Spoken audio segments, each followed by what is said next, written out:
Hey everyone, welcome to another episode. I am your host, the only Kayla, and today's episode is going to be a little bit different because I am going to be giving you guys a review of Drake's CLB album. That's right, Certified Lover Boy dropped today, and I'm going to be going through song for song and give my thoughts on the album and what are some of the hardest lines from the album. So, the rollout for this album started around late last year, and a lot of fans were expecting the album to drop early this year. However, Drake chose to push the album back and was released at 2 a.m. this morning. So, of course, you know me, I'm a huge Drake fan, so I was really excited to hear this. He dropped 21 tracks, so a very lengthy album, and like I said, I'm going to go track for track talking about my thoughts on each song and what I think are some of the hardest lines. So, first one up is Champagne Poetry. Now, I think this was a good song to start off the album with. Definitely something to set the tone. When I first heard it, my initial reaction, it kind of gave me the calm vibes, from So Far Gone. The beat was similar, the flow was similar, and like I said, I think this was a good record to start the album with, a good record to set the tone. And for me, the hardest line off of Champagne Poetry is this line right here. It goes, "Under a picture lives some of the greatest quotes for me. Under me, I see all the people that claim they over me. And above me, I see nobody." So I'm with you on that one, Drizzy. Next song is Poppy's Home. Now, Drake started off the record talking a little spicy, calling people his sons and juniors and whatnot. Definitely liked to hear him talk about that just because, I feel like he doesn't really talk about that a lot. Like, he doesn't really talk about people being his sons or juniors or whatever the case is, and I like to see that side of him, talking spicy. It was a good record. I liked it. Wasn't my favorite, but it was good overall. We did get a little cameo from Nicki Minaj. So it was cute to hear her voice, but I'll be honest, I wish, she had a feature on there. I would have loved to hear her spit some bars on Poppy's Home, but overall, it was okay. Next song is Girls Want Girls featuring Lil Baby. Now, this record was a little bit different for Drake and Lil Baby. As we know, they've collaborated before. Yes, indeed. Wants and Needs. And, usually when they collaborate, they go hard. Like, they go bar for bar. It's definitely something that's going to get you hype. But with this record, it was a little bit different because it was slow. It was definitely something that outside of what they're used to creating together. And it was a lover boy song, Girls Want Girls. When it comes to this song, I would say that the hardest line was this line right here, which is, "I done seen the realest ones come and leave a crazy way. Had to take my spot. It wasn't something they just gave away." So I thought that was the hottest line from the record. Also, I like it, like I said, something that they're not used to doing. So to seeing them tap into that, I thought was really cool. The next record is In the Bible featuring Lil Durk and Giveon. I thought this song was cool. I liked the features. I like Lil Durk and I like Giveon. I liked the contrast between those two. Giveon is an amazing R&B singer and Lil Durk is obviously a really great rapper. So to see them together, I think was something that we definitely were not expecting, but it worked. Could In the Bible have been a great song without Lil Durk and Giveon? I'll be honest, I don't think so. I preferred those features, and I think Lil Durk and Giveon definitely carried the song throughout. As far as lines, there really wasn't anything in the Bible that Drake gave me that was like, oh, okay, this is like a standout line. This is one of the dopest lines. I think Lil Durk took it. Lil Durk had better bars, and Giveon with his angelic voice, I think it just was just a magic collaboration. So that's my take on In the Bible. Next song is Love All featuring Jay-Z. Now, as we saw, Drake's marketing strategy was actually pretty cool. He started to put billboards up in different cities of his features. And he had a billboard up in New York saying that the GOAT was on CLB. And of course, the GOAT of New York City and probably the GOAT of rap is none other than Jay-Z. I was happy to see them link up. We saw them in Pound Cake. We had them in light up. So whenever these two are together, they definitely create magic. So I was happy to see them collaborate. I gotta say, Jay-Z's verse was so fire. He was talking that talk. Like, he was not playing. I don't know who he was talking about, but I was scared when I heard that Jay-Z verse, okay? But Love All, dope track, dope feature, love it. And for me, Drake's hardest line on Love All is, loyalty is priceless and it's all I need. Can't burn a bridge just to light my way. A lot of 42 on the flights I'm taking, pouring out my soul, and it might sound crazy. A lot of falling outs help me build foundation. Hard song, definitely in probably my top 5 favorite songs off of this album. Next song is Fair Trade featuring Travis Scott. This is another one, and I like that it was back to back. Love All was dope. Number 6, Fair Trade featuring Travis Scott was amazing. I love that song. They went hard. Drake and Travis, again, another two that collaborate often, and whenever they collaborate, it's amazing. So this song goes super hard. This is definitely in my top 5 also. And one of the hardest lines, I would say, of Drake. I mean, Drake had a lot of hard lines in this one, so this one was kind of hard to pick. But I think a fan favorite that a lot of people are like really picking up from this song is the lyric, I've been losing friends and finding peace, but honestly, that sounds like a fair trade to me. So definitely highly recommend this song. Again, in my top 5 off of this favorite album. Love it. Highly recommend. Next song is Way Too Sexy featuring Future and Young Thug. That record, I can definitely hear that in the club. I can definitely hear a lot of people, men and women, vibing to this song. Of course, again, Drake has collaborated with Future a bunch of times. So, of course, we knew this was going to be a hit. Young Thug is like the melodic king. He's amazing at what he does. So to see these three link up was great. Like I said, this is definitely a club song. Looking forward to hearing it out here in Atlanta. He got Future and Young Thug on it. So for me, when it comes to this song, the hardest line, I would say one of Drake's hardest lines would be, now I'm going to tell you this lyric. I'm going to say that I think that the song goes hard, but I feel like this is a savage lyric from Drake. And he says, oh, you like the boy? Well, tell me what you like about him. You a turned up little thotty, ain't no wife about it. I'ma F her friends and send her back to Metro housing. That was just savagery on Drake's end. So I don't know if that's the hardest line, but I just had to point that out because that was pretty savage. Next one is TSU. Now, a snippet of TSU released a snippet of TSU. Excuse me. So next one is TSU. TSU. A snippet of it was leaked last year. It wasn't obviously titled TSU at the time, but a snippet of it did leak, and I was like, damn, that song is hard. I cannot wait to hopefully hear it on his album. And so when I originally heard the song, I was really happy to see that he included it on Certified Lover Boy. But I do want to note that this specific song is actually stirring up a lot of controversy because Drake used a production sample from R. Kelly's Half on a Baby. And because R. Kelly owns his publishing rights, he is accredited as a songwriter on this song. So a lot of fans are kind of divided when it comes to this song just because R. Kelly right now is on trial for racketeering and sex trafficking charges. So for fans, they were like, why would you include R. Kelly, who is obviously in jail for these charges, on a song that's going to make him relevant and that's going to make him money? So people were divided. I know there's other people who say, well, it's kind of hard and undeniable to talk about R. Kelly when it comes to the music industry. But I will say this is a dope song, but it is stirring controversy because R. Kelly is sampled on it, a production sample, and he is accredited as a songwriter. So I just wanted to make mention of that. But I am a fan of the song, and I was a fan of it before when it originally got leaked last year. Next song is N Too Deep featuring Future. Again, as I mentioned prior, these two, they're like a dynamic duo. They released the whole album together. So that just goes to show their chemistry is great, especially in the studio, and it shows in their records.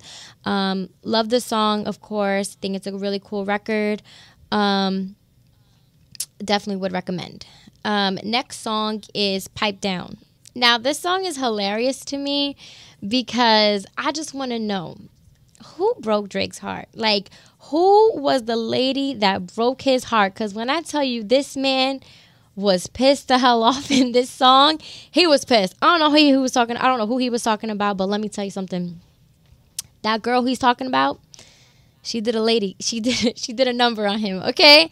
I like this record. It's funny because it kind of defines a toxic relationship. In the beginning, he starts, "Oh, lovey-dovey, I wish you would talk to me like you talk to Chanel, and I wish you want me like you want Chanel." And then he just goes off, like middle of the song and ending it, he just went off. And the lyric that I do want to highlight, because I thought it was hilarious, is this lyric right here. He says, "So much ish I wanted to say straight to your face, because you're so two-faced that I don't know which face.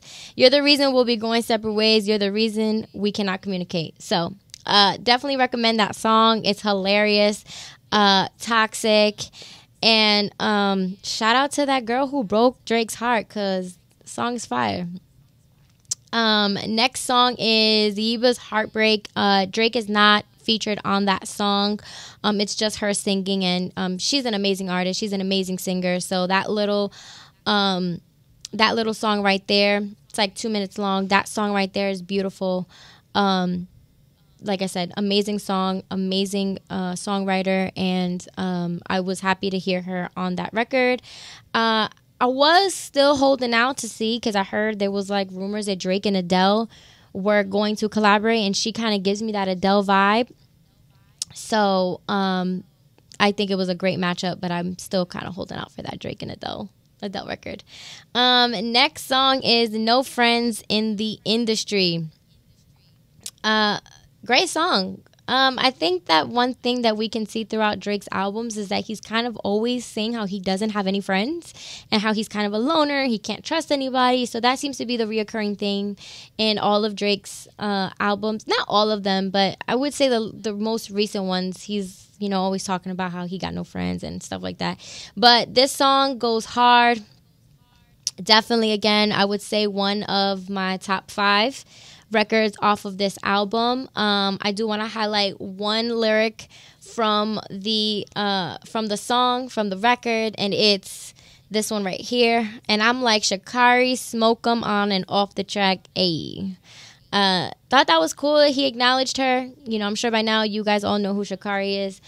So I thought it was pretty cool that he kind of made reference to that in this song. Next song, 7 a.m. on Brittle Path. This song was loaded, all right? So I love this song. And I think that when I was looking at other people's reactions and just comments on my Instagram, this is a song that I think is on a lot of people's top 5, top 10 off of the record.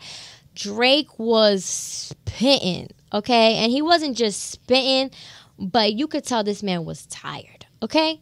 He was tired. He was fed up. He was going off. And he actually addressed, or if you want to say dissed, 2 people in this record. The first one was Justin LaBoy. The next one was obviously Kanye West. But the first lyric that I want to highlight where he kind of seemingly disses Justin LaBoy is, he says this right here. He says, "Man, F respectfully, I just want my respect. They tried to label me mean. I say what I mean. People that could have stayed on the team, they played in between." So Justin LaBoy, as you all know, he's basically coined the phrase #respectfully. So a lot of people were speculating that he was possibly talking about Justin LaBoy. I know Justin LaBoy also recently tweeted about Drake and how he had such a great album, but then deleted it right after. So I think that maybe that's what he's referring to also, like he probably played in between. Maybe he was friends with Drake, then he started doing all this stuff with Kanye. So I don't know. He also dissed Kanye West in this song. A lot of people were speaking on one line that he basically addressed about Kanye leaking his address. But if you ask me, if you listen to this record, I feel like the whole thing is about him. Like before that line where he references about Kanye leaking his address, I mean, he talks about, I don't give a F about who's designing your sneakers and tees.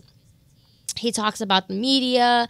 He says that's why you buying into the hype that the press feeding you. I mean, that's why your people not believers. They all leaving you. I just feel like that whole record is about Kanye. But I will talk about this line right here where he addresses, as you know, Kanye and Drake have been beefing. And Kanye recently leaked Drake's address after he heard about that line where Drake was seemingly dissing him. And so the line is this one right here. Give that address to your driver, make it to your destination instead of just a post out of desperation. So he basically said, you leaked my address, pull up, and you basically leaked my address out of desperation. So, yeah, I don't know what's going to happen going forward because, you know, right before Drake dropped CLB, Kanye's manager spoke out and said, listen, ain't no beef. Kanye said there's no beef as long as he doesn't diss him on CLB. And, honey, he didn't just diss you, he flamed you. So I feel like this beef is nowhere near over. All right. Yeah. I noticed I skipped a song. Number 13, Knife Talk featuring 21 Savage and Project Pat. So I actually skipped that song. But it's all right. I'll talk about it now. So that song, again, a lot of the people that Drake collaborated with on this album, he seems to have a good relationship with them because he's collaborated with them in the past. And 21 Savage and Drake, they seem to be really good friends. They have great chemistry, and they collaborated once again on Knife Talk and Project Pat, that record together. I love that record, one, because I'm a 21 Savage fan. I've been a 21 Savage fan. I just love the way he raps and how it's just so gritty. And so Knife Talk is definitely a record where they talking about that gang stuff. They talking about that street stuff. They talking about everything. So for me, that song gets me hype. I love it, and love to see Drake and 21 Savage cook up again and create magic. And also loved Project Pat's participation on that as well.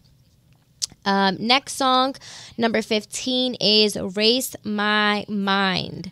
So, Race My Mind, Drake is kind of singing in the beginning, you know, giving you that lover boy type of vibe. He's singing. I thought the record was okay. Not my favorite when I first heard it, but then towards the middle, he kind of switches it up. And he starts rapping. And I like the second half. Beginning of the half, I was like, it was all right. Second half, I thought it was really dope. And I do want to highlight this one line on Race My Mind. He says, how I'm supposed to wife it? You're not Aisha enough. So, you know, that's the Aisha Curry line. So I thought it was cute that he included her. Cool record. Not my favorite in the beginning, but towards the middle part where he started rapping, I really liked it. Next song is Fountains featuring Thames. Thought it was a really cool vibe. I love to see them link up together. Love Thames as an artist. Love her voice. So to see her contribution to CLB was amazing, and I think she definitely made the song. Next record is Get Along Better featuring Ty Dolla $ign. Thought that record was cool. Had a cool vibe to it as well. You know, I'm a big fan of Ty Dolla $ign as well. So to see them together was cool. I thought it was a good song. Probably not one of my favorites, but I thought it was a good song, of course. You know, it's a lover boy song. But yeah, thought it was good. Thought it was, you know, decent. Next song is You Only Live Twice featuring Lil Wayne and Rick Ross. Now, this song, I was happy to see Drake and Lil Wayne again on a record. Drake, not the first time Drake's collaborated with the biggest boss, Rick Ross. I just want to say before I get into it, Lil Wayne snapped. Like, Lil Wayne went off. I was so excited to hear him, to see it, like to hear him rapping again and just getting in that mode. It was so dope. Like I loved it. I think he did one of the best out of the songs. Rick Ross also did really well. But if I have to choose, Lil Wayne was my favorite in this record. I really, really like it. I do have to address that in this record, Drake does mention Swizz Beatz. You know, he dissed him. He dissed him. As you know, Swizz Beatz was on Live with Busta Rhymes and was heard calling Drake the P word. And I guess Drake didn't take a liking to that, because I'm going to highlight this lyric right here where he says, "Yeah, I never did you nothing and you play like we family, huh? Next thing you want to shoot me down, it can't be love. Not sure where you was trying to send it. It can't be up. That day you sounded like a bee. You fancy, huh?" Obviously, you guys know they have that song, "Oh, you fancy, huh?" So we kind of all speculated, okay, that's a Swizz Beatz diss. But thought the record was cool. Next record is IMY2, I Miss You Too, featuring Kid Cudi. Love to hear Kid Cudi. Fan of Kid Cudi. I think this was a good collaboration between the two. I really liked the song. And it was good to see them cook up together and see what they came up with. Highly recommend this record. Next song is Effing Fans. I will say, when it comes to this record, when I first heard it, it kind of, same thing with Erase My Mind in the beginning. I was like, I didn't really like it. With this song specifically, I just feel like in the beginning, it was just too excessively auto-tuned. I think it was just a little much. I did not like it. I actually almost skipped the song, but thankfully I stayed because, again, towards the middle, he started rapping, and I really, really enjoyed the second half of the song. Not one of my favorites, but overall, I think it was a good record. I'd probably skip the beginning, in my opinion, but it was a good record. And then lastly, the 21st song, The Remorse. Now, it seems as though Drake has he seems to do this often. Like the last song on his record is always kind of the hardest. He has a cool beat, smooth beat over it. You know, he talks about personal life. He addresses certain things, and it gave me that last song on his other album, More Life. It's very similar to that song. The song is slipping my mind at the moment, but it gave me that same exact vibe. I love The Remorse. Definitely one of my top 5.